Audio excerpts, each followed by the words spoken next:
welcome back to another Cabrini community. And I trust that your community is doing well in sharing meals together and praying together and helping one another grow deeper in their relationship with Jesus. And I'm sure it's a wonderful, wonderful experience.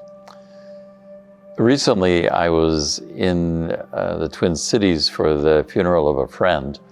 And while I was there, I went out to eat, have a bite, and I was sitting in the restaurant and reading a book about kind of a summary of the research that's been done on why young people today are opting out of church, opting out of being a part of a Christian community, and why there's so much of that, as many of you have probably experienced in your own family and friends. While I was reading the book, the waiter came up, took my order, and then he was intrigued with what I was reading. And so I told him the premise of the book and the fact that the author was saying it's almost impossible to come up with one reason or two reasons as to why this is happening, because everybody comes out of unique families and church experiences in different parts of the country and different cultures. So they're all kind of unique. The young man who was waiting table said, "But you know, people still have a spiritual hunger. His generation still was looking for God, still spiritual. They just weren't finding it in a particular community."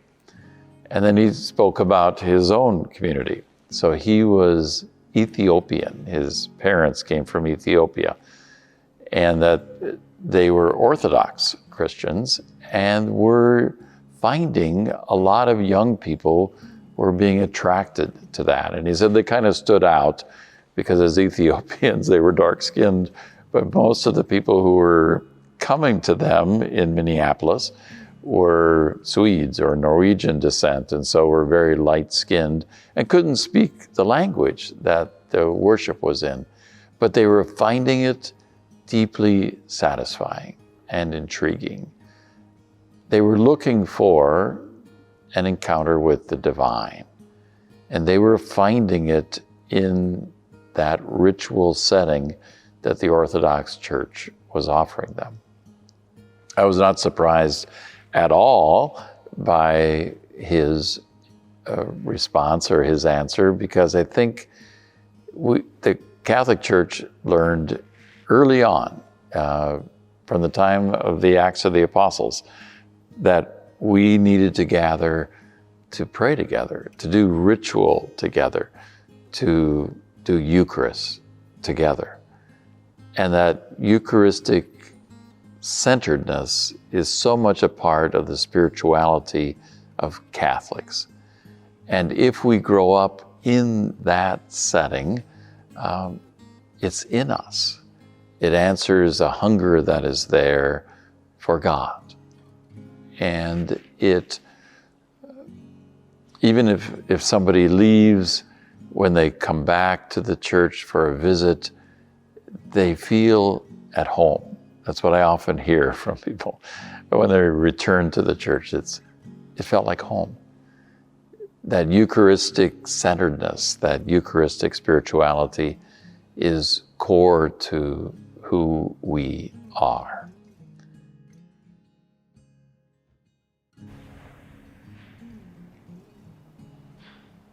Hold on. It's true that we can pray anywhere, and we should pray everywhere. You know, the Lord mentioned at least once that we should pray always. But thank goodness the Lord didn't intend for us to go through life alone. And the apostles went out immediately and established communities that became churches, and they grew and grew and grew. And if you're fortunate enough to be part of a parish life with either now or in the past, count your blessings, because it's truly the best way to live your faith and the best way to be supported. Gathering in the church and being with other people, I feel gives us glimpses of heaven. Sometimes It'll be really strong glimpse. Sometimes, not so much, depending on where I am at.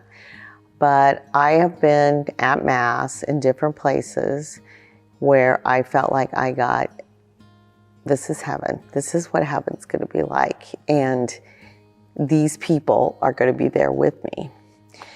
So that's, if I was home praying by myself, I don't get that same feeling. And also, I think that's why Cabrini is so important to me, because I get that glimpse of heaven almost every week now.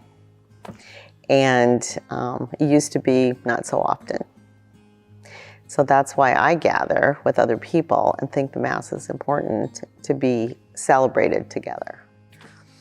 A lot of people ask me, why go to Mass, right? Like, why come? Why not sit at home and pray and talk to God there? And the simple answer is we come to Mass to be together as a community, to receive the Eucharist, Christ, Jesus, his body, blood, and divinity all together as a group. And we all come and we all believe that and we receive him together, and that's the reason why I keep coming back. So I'd like to talk about that today, and then over the next few sessions, we are going to look at Eucharist together. And in Vatican II, as they did the liturgy, the document on that said that Eucharist was the source and the summit of our discipleship, of our following Jesus, of our being Christians. The source and the summit. It is, in the eyes of those church leaders in Vatican II, the place where all our church energy comes from. It's what drives us, it's what feeds us, it's what gives us life. It is that source. It is also the goal as to where we are going, because as the church often tries to teach, when we gather for Eucharist, earth and heaven touch. It is a time out of time. It is a chance to encounter God in a very real and unique way that prepares us for that encounter with God in eternity. So it's that wonderful place where earth and heaven are touching.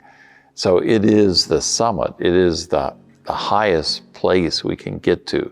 We may not be aware of it all the time, and many of us are not if we're wrestling with children or tired or bored. We might be at the summit, at this close encounter with the divine, but we're missing it. That doesn't mean it isn't there. We're just not aware of it at that point. But if we can be aware of it, it is an amazing moment of an encounter with God.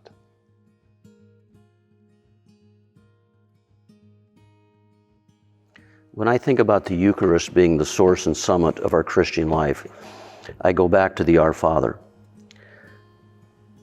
Because, I really believe that when the Lord has taught us to pray, and he said, give us this day our daily bread, it means so much more than just the meals that we eat every day. It means the superabundance of his own body and blood.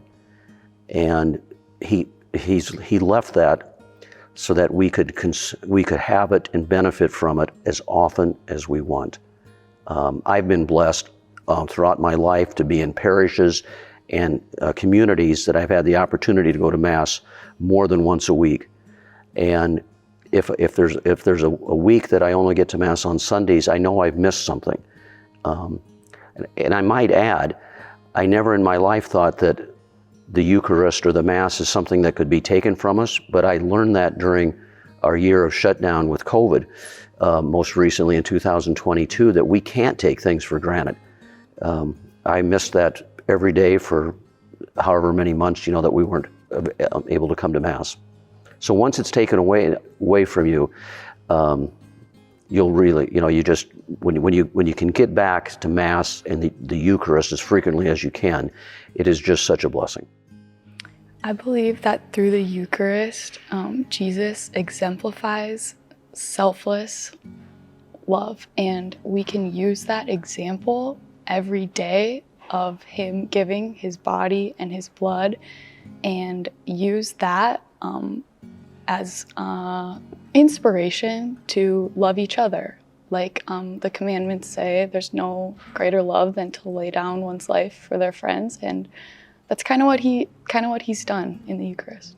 That's where we get Jesus in the most personal way that can happen. It's the most intimate thing that we can do to meet Jesus. Having to really pray and have Jesus work through me to really understand the mystery of the Eucharist. The other thing I'd say about that is the people that we know, friends and family, that are not going to Mass or have decided, to not be a part of the Catholic Church anymore, but are doing something else. And I know their faith is good. I know that. I don't question that in the people that, are truthful with me. But the question is, you're not getting the best part. The Eucharist is the best part. And if you're not attending Mass and participating in the getting ready to receive the Eucharist and then being able to have the body and blood, you're missing out on the best part. As we say at the beginning of each Mass, I'm asking you to call to mind your present state before we can begin these sacred mysteries. A sacred mystery. What does that mean, that this is a sacred mystery we're encountering? Does it mean we can't understand it? No. It just means it can never be fully explained. It is a holy encounter with the divine, and every encounter with the divine is a bit mysterious in that we can never explain it all, because we can never explain God. So we enter into this setting, into a sacred mystery. Because it's ritual, it's a pattern that we do over and over and over again that might seem boring, especially to young people, because they know what the Mass is going to be like. But it's that ritual repetition that, again, makes people feel at home when they come back to it, but it also shapes us. The repeated ritual gives a truth to our life with God that goes very, very deep. So you might notice that the ritual pattern is always there. We have a gathering rite, we have a liturgy of the Word, and then we have a liturgy of the Eucharist. And we're going to, over the next few months, look at each of those particularly and how those moments shape us in our spirituality and really maybe open it up to a little greater depth of understanding for you. But in the liturgy of the Eucharist part, there's 4 parts there that are repeated over and over again that I think become deep in our Catholic spirituality. And I encourage you as a Cabrini community to talk about this, to see if this has been true of your own experience. Those 4 parts are the offering of the gifts, the blessing of the gifts, the breaking of the bread, and the sharing of the host then. So the choosing and offering, the blessing, the breaking, the sharing. That is repeated in every Mass. It has been there for the past 2,000 years that the Church has gathered in small settings and big settings, but that is the kind of Eucharistic spirituality that is there. So let me reflect a little bit on those 4 parts briefly to see if this is true in your life. So the gifts are chosen, the bread, the wine, and then offered. When those gifts are brought forward in a Mass, we always want parishioners to be bringing those forward, people from the community to bring them forward, because the gifts are supposed to symbolize you. It's not the money that's collected that symbolizes you. In fact, the money isn't even supposed to be in the procession, but we tend to put it in there anyway. But the bread and the wine are you.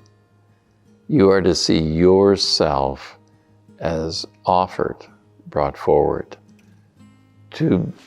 chosen by God. So you, my friends, have all been chosen. God has selected you among the many peoples of this earth for a particular purpose. God chooses you. And then you offer yourself to be placed on the altar. You are offered, chosen particularly and offered particularly. What we do then is bless those gifts, and that's what God is doing to you. You offer yourself, and God blesses the offering that you are. God sends His care, His graces upon you, upon the offering that you're making to God, and makes it so much more. Just like in those stories that are in Scripture, which are Eucharistic stories really, where a little boy has only 5 loaves and a couple fish, and that's enough to feed 5,000, 10,000.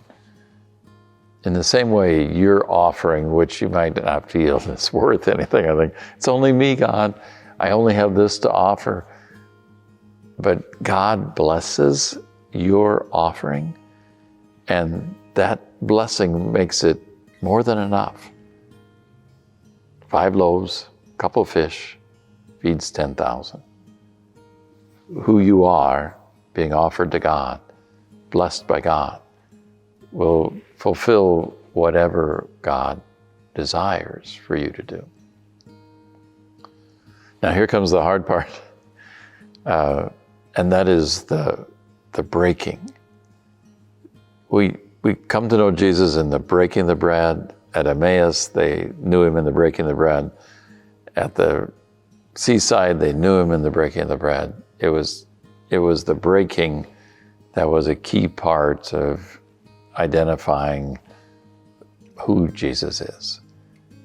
And so once our lives have been blessed by God, they are broken open in love. And that's how our hearts get into a deeper encounter with God. At my friend's funeral the other day, he chose a very interesting first reading, one that I had not heard at a funeral before.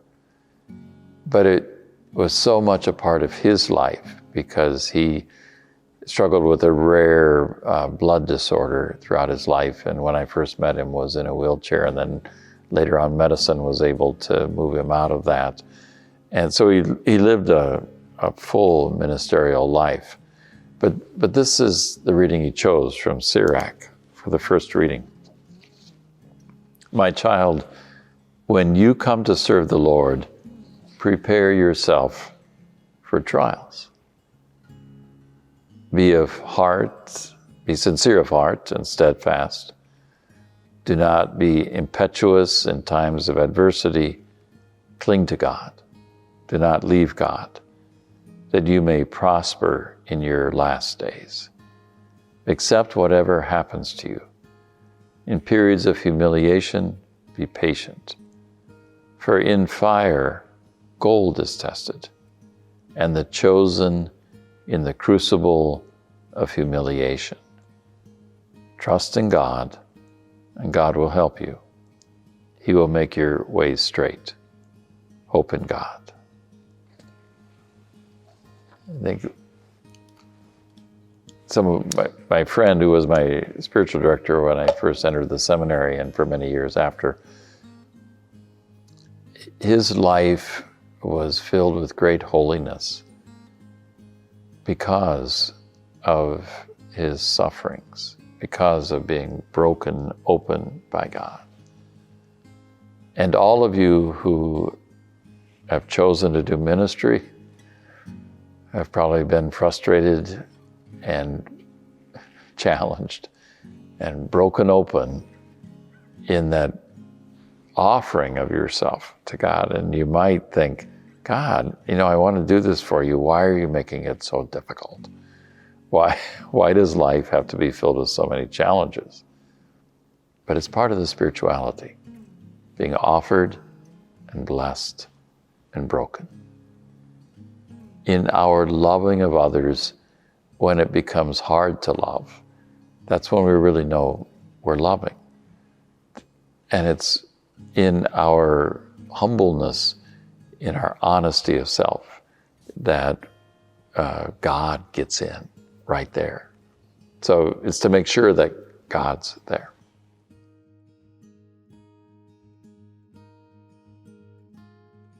I think about the Eucharist every day, whether I get to Mass or not. And I just truly feel it's the most wonderful, most important gift that we could ever have. I mean, Jesus, who is God, left us himself to consume every day if we want to.